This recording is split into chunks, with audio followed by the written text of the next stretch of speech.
नमस्कार। आज हम बात करेंगे नवरात्रि के खास दिन कन्या पूजन के बारे में। जैसा कि आप जानते हैं कि नवरात्रि 9 दिनों का महापर्व है और इसका समापन कन्या पूजन के बिना अधूरा माना जाता है।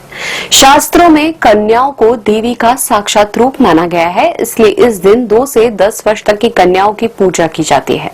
कन्या पूजन ने केवल धार्मिक अनुष्ठान है, बल्कि नारी शक्ति और उसकी महत्ता को भी दर्शाता है।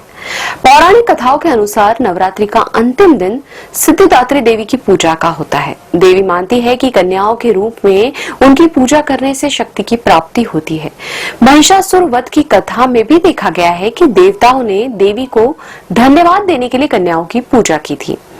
कन्या पूजन का केवल आध्यात्मिक महत्व ही नहीं, बल्कि सामाजिक संदेश भी है। कन्याओं को भोजन कराना, वस्त्र और दक्षिणा देना हमें यह सिखाता है कि नारी ही इस सृष्टि की जननी और पालनहार है। इस परंपरा से महिलाओं के प्रति सम्मान और आदर की भावना भी पुष्ट होती है।